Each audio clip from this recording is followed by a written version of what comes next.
নমস্কার, আমি Sanchita. Cooking with সঞ্চিতাতে আপনাদের স্বাগত জানাই। আজ চলে এসেছি নিরামিষ পটলের কোরমা রেসিপি নিয়ে। যে কোনো নিরামিষের দিনে আপনারা এই রেসিপিটি বানিয়ে ফেললে এই এক পদেই খাওয়া হয়ে যাবে। এতটাই টেস্টি হয় খেতে। আশা করছি আপনাদের ভীষণ ভালো লাগবে।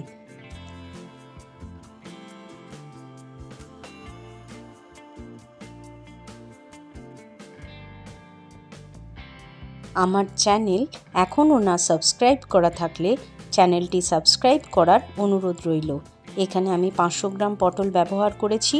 পটলের খোসা অল্প করে রেখে দিয়েছি, এতে রান্নার পর পটলগুলো নেতিয়ে যাবে না।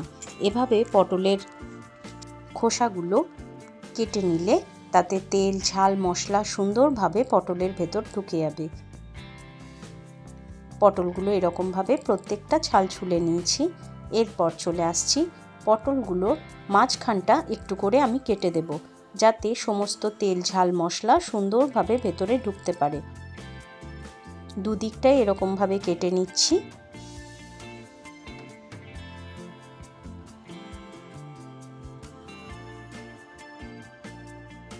সমস্ত পটলগুলো এভাবে কেটে নিয়ে এরপর পটলগুলোকে ম্যারিনেট করে রেখে দেব প্রায় 10 থেকে 15 মিনিট। প্রথমেই দিয়ে দিচ্ছি পরিমাণ মতো লবণ, দিয়ে দিলাম সামান্য পরিমাণ হলুদ,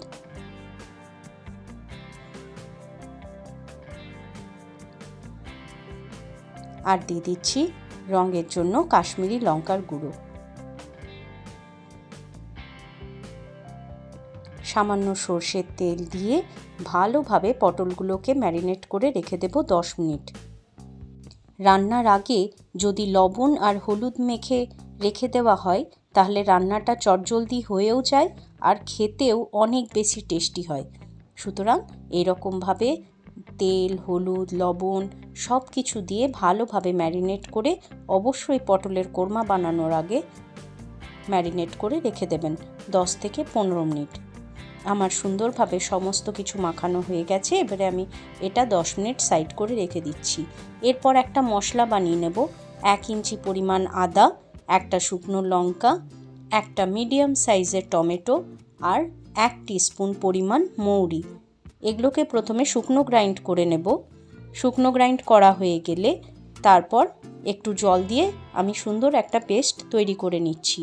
এরপর একটা কড়াই গরম করে নিয়ে তার মধ্যে কিছুটা পরিমাণ চিনেবাদাম আমি ভালোভাবে ড্রাই রোস্ট করে নিচ্ছি। দেখুন চিনেবাদামগুলোর কালারটা চেঞ্জ হয়ে গেলে তারপর এটা ঠান্ডা করে খোসা ছাড়িয়ে আমি পেস্ট বানাবো। চিনেবাদামটা ড্রাই রোস্ট করা হয়ে গেলে এটা ঠান্ডা করতে দেব আর খোসা ছাড়িয়ে নেব। ওই কড়াইয়ের মধ্যেই আমি দিয়ে দিলাম 2 টিস্পুনের মতো পোস্ত। পোস্তটাকেও আমি হালকাভাবে নেড়ে চেড়ে একটু ড্রাই রোস্ট করে নেব। এতে এর মধ্যে থেকে একটা সুন্দর ফ্লেভার বেরিয়ে আসে। এই পোস্ত এরকমভাবে ড্রাই রোস্ট করে একবার ব্যবহার করে দেখবেন, টেস্টটা কিন্তু একদম অন্য রকম হয়। পোস্তটাও আমি ঠান্ডা করে নেব। এরপর চলে আসছি মূল রান্নায়। কড়াইয়ের মধ্যে দিয়ে দিলাম 3 থেকে 4 টেবিল চামচ পরিমাণ সর্ষের তেল। সর্ষের তেলটা ভালোভাবে গরম হয়ে গেলে যখন ধোঁয়া উঠবে তখন ম্যারিনেট করে রাখা পটলগুলো সমস্ত দিয়ে এপিট ওপিট করে ভেজে নেব। এই সময় চাপা দেব না, চাপা না দিয়েই পটলগুলো ভালোভাবে ভেজে নেব। মিনিট 5-7 সময় ধরে মিডিয়াম টু হাই হিটে পটলগুলো আমি ভেজে নেব যতক্ষণ না এর কালারটা চেঞ্জ হয়ে যাচ্ছে।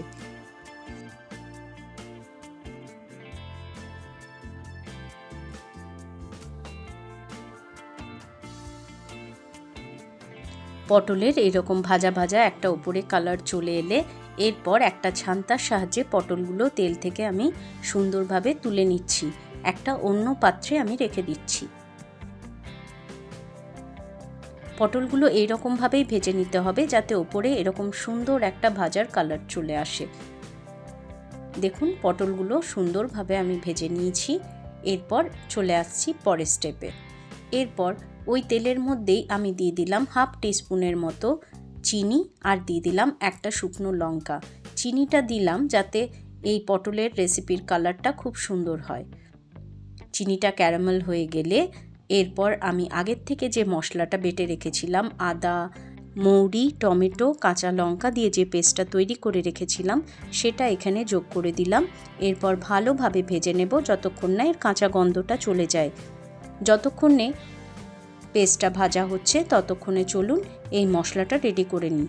ভেজে রাখা চিনে বাদাম আর পোস্তটা আমি এখানে প্রথমে শুকনো গ্রাইন্ড করে নেব। শুকনো গ্রাইন্ড করা হয়ে গেলে এরপর এখানে আমি অ্যাড করে দেব 3 টেবিল চামচ পরিমাণ টক দই। টক দই দিয়ে একদম সামান্য একটু জল অ্যাড করে ভালোভাবে একটা মিহি পেস্ট আমি তৈরি করে নেব।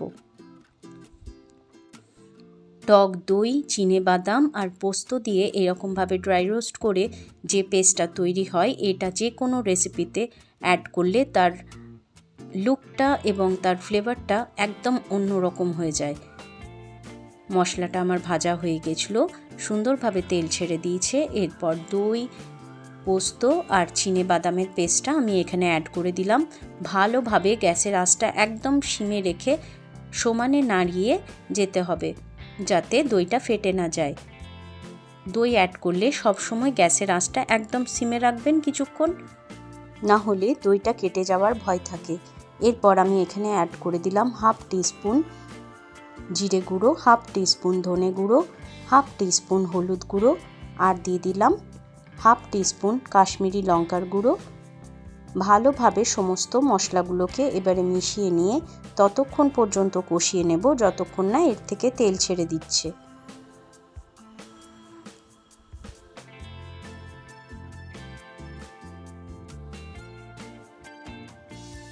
সামান্য একটু বাটি ধোয়া জল এখানে আমি অ্যাড করে দিলাম।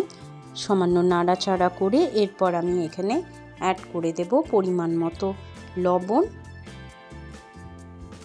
লবণটা অ্যাড করার সময় মাথায় রাখতে হবে, আমরা প্রথমে ভাজার সময় বা ম্যারিনেট করার সময় লবণ অ্যাড করেছিলাম পটলে, সেটা মাথায় রেখে এখানে লবণটা অ্যাড করবেন। এবারে চাপা দিয়ে আমি 3-4 মিনিট ভালোভাবে মশলাটাকে কষিয়ে নিয়েছি। দেখুন মশলার থেকে সুন্দরভাবে তেল ছেড়ে দিয়েছে। মশলাটা ভালোভাবে কষানো হয়ে গেলে এরপর আমি এখানে অ্যাড করে দিচ্ছি গ্রেভির জন্য 1/2 কাপ পরিমাণ জল। এখানে আমি উষ্ণ গরম জল অ্যাড করেছি। 1/2 কাপ পরিমাণ জল অ্যাড করে এরপর আমি এখানে অ্যাড করে দিচ্ছি কিছুটা পরিমাণ কসুরি মেথি। হাতে ভালোভাবে ডলে নিয়ে কসুরি মেথিটা অ্যাড করবেন, এতে এই রেসিপির ফ্লেভারটা খুব সুন্দর হবে।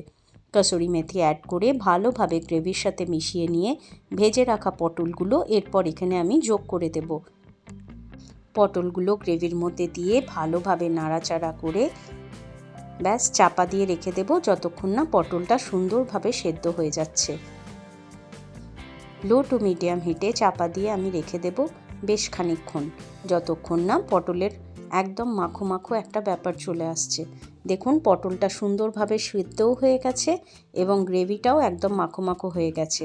এবারে ওপর থেকে দিয়ে দিলাম সামান্য পরিমাণ গরম মশলার গুঁড়ো। গরম মশলার গুঁড়ো অ্যাড করে ভালোভাবে নাড়াচাড়া করে নিলেই ব্যাস আজকের পটলের কোরমা একদম রেডি। বিশ্বাস করুন এটা এত লোভনীয় এবং এত সুস্বাদু হয় খেতে এবং দেখতে দুটোই, এটা ভীষণ অসাধারণ। যে কোনো রুটি, পরোটা বা ভাতের সাথে এটা দারুণ লাগবে খেতে। যে কোনো নিরামিষের দিনে একবার অবশ্যই এই রকমভাবে ট্রাই করে দেখবেন। এটা খেতে যতটা দুর্দান্ত, দেখতে বা পরিবেশন করতেও আপনার ভীষণ ভালো লাগবে। আশা করি আজকের রেসিপিটা আপনাদের ভালো লাগলো। যদি ভালো লাগে তাহলে প্লিজ আমার চ্যানেলটাকে লাইক করবেন, শেয়ার করবেন আর সাবস্ক্রাইব করে আমার বন্ধু হয়ে আমার পাশে থাকবেন। আর আমার নতুন বন্ধুরা বেল আইকনটা প্রেস করে অল নোটিফিকেশান অন করে দেবেন, তাহলে আমার রেসিপির ভিডিওগুলো আপনাদের ফোনে প্রথমেই চলে আসবে। আপনারা সবাই ভালো থাকবেন, সুস্থ থাকবেন এবং আনন্দে থাকবেন। দেখা হবে আরও নিত্য নতুন রেসিপি নিয়ে পরের ভিডিওতে। আজকের মতো এখানেই বিদায়, টাটা।